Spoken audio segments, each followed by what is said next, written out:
The symbols of atomic energy are becoming increasingly familiar to all of us in this age of the atom. Inventions pertaining to atomic radiation, like the nuclear reactor these technicians are working with, are bringing scientific achievements undreamed of a few decades past.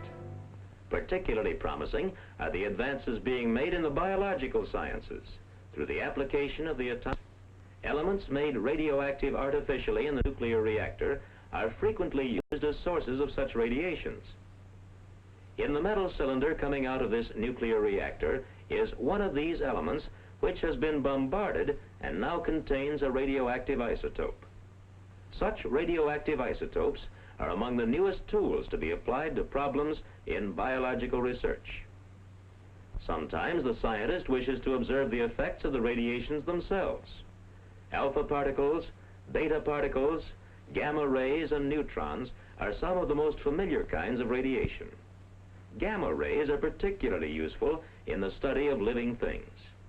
Gamma rays, like other kinds of radioactive energy, affect living cells. If the effect is serious enough, the entire organism becomes ill and is stunted or dies, like the plants nearest the source of gamma rays emanating from radiocobalt located inside this pole. Most radiation experiments, like the one going on here, do not destroy the living thing being tested. For example, geneticists apply gamma rays to living cells to discover the effects of radiation on growth and heredity. In one kind of experiment, one-celled forms of life are used. Here, a one-celled form of life is reproducing by simple division. Some forms multiply by sexual reproduction. Does radiation affect the rate at which such cells reproduce? In a typical experiment, the geneticist seeks the answer. He transfers a culture solution into a radiation chamber. This culture solution provides a favorable medium in which paramecia, a kind of one-celled animals, live while being subjected to gamma rays. Next, the living paramecia are placed in the culture solution. They may be irradiated in a lead safe like this. Inside is a source of radioactive cobalt that releases gamma rays. After irradiation, the paramecia are carefully observed under the microscope so that the number of cell divisions can be counted.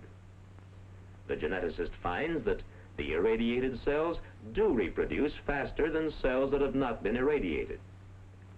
Future generations of paramecia will also be studied to see if the effects of radiation are transmitted from one generation to the next. Experiments using radioactive elements are being applied to larger forms of life as well as to single-celled forms of life. Here, corn plants are the subjects of experimental work. Gamma rays, released by the radioisotope cobalt located within the hollow pole, are affecting cells of the corn pollen. Experiments are also conducted in special indoor plant growth rooms like this one, where they can be controlled even more closely than is possible in the field. The plants in this growth chamber are being subjected to gamma rays released from a radioactive element inside the lead container. The problem is to discover how this atomic radiation may affect the hereditary characteristics of living things. That is, how do radiations affect the tiny units of cells called genes that transmit hereditary characteristics? The genes are represented here as bead-like bodies attached together in chains. Every living thing inherits its characteristics from the genes of the parent cells that have gone before and passes on similar characteristics to its descendants. Atomic radiation interferes with the normal process by breaking apart the chromosomes which carry the inheritance genes. In this way, radiation affects inheritance. Chromosomes like these from corn are large enough to see under the microscope. Here there are some detached fragments of chromosomes, particularly at the upper right, proving that the atomic bombardment they have undergone has caused some of them to break apart. The exact results of such changes on future generations can be discovered through growth experiments. The results may be beneficial. Already a strain of corn that is especially resistant to fungus disease has been produced through irradiation studies in which radiations have affected the parent plant cells. Scientists use radioisotopes in another entirely different kind of experiment, the tracer study. In this kind, they try to avoid any effects of the radiations themselves. For example, in this experiment, plants called algae are being given radioactive carbon dioxide in order to study the food-making process carried on by their cells. Here is another research project in which radioactive carbon dioxide is used. The plants in this special greenhouse live in an atmosphere rich in radioactive carbon dioxide. Radioactive carbon dioxide is piped into the greenhouse. One objective is to produce quantities of radioactive plant products such as drugs, which can be used in experiments that may lead to improved techniques of diagnosing and treating some human diseases. Animals as well as plants may be the subjects of research using atomic radiation. Studies in nutrition often depend on the use of rats. Here, the experimenter uses a rat that has been fed radioactive table sugar. The experimenter places the rat in a special container where all of its waste products can be collected for analysis. By knowing how much radioactive sugar was fed and how much radioactive waste is given off, the physiologist may discover more facts about the chemical processes that take place when a carbohydrate is digested and used. Similar experiments may be performed to study the use of proteins, fats, or other types of food. The distribution of an element in an animal's body can also be tested using rats. In a typical experiment, blood is taken from a rat previously injected with radioactive iron. The blood will be tested for radioactivity to find how much of the radio iron is still present. To do this, the iron is removed from the blood sample and electroplated onto a small metal ring called a planchet. The amount of radio iron that electroplates out on the planchet can be exactly determined by using radiation counting equipment.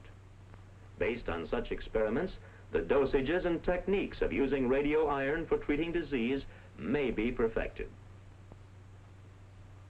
Much of the research in biology is done in the hope of contributing to the welfare of humans. This is particularly true in the study of diseases like cancer. Learning to control a disease depends in part upon understanding the processes by which the disease develops. In cancer, animal experimentation is especially helpful. Experiments are planned to study how cancer develops. To do this, cancer may artificially be induced in animals through excessive exposure to radioactivity. Here, beads containing a radioactive isotope are strapped to the rat's body. The radiations released cause the rat to develop cancer. Other experiments are devised to study techniques of treating cancer. One technique employs the cyclotron, a machine that can produce a stream of extremely fast-moving atomic particles. In this case, a beam of radiations called deuterons is used.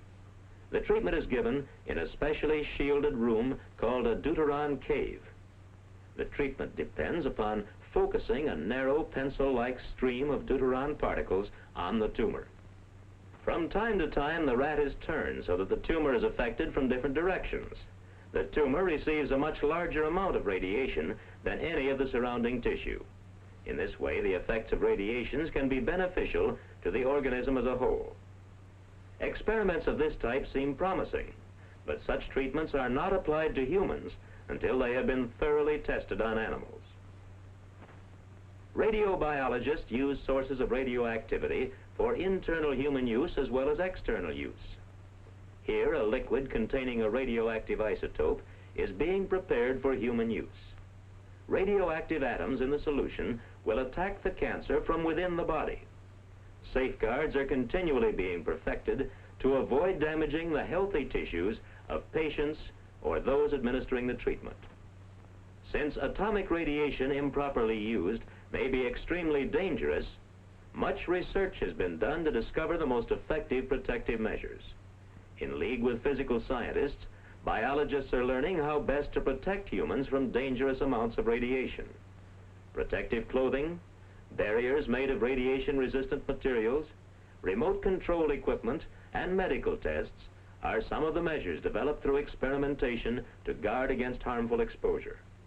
From their raw material stage, through their use, to the ultimate disposal of any waste that remain, radioactive materials are handled according to techniques prescribed as the result of painstaking biological research.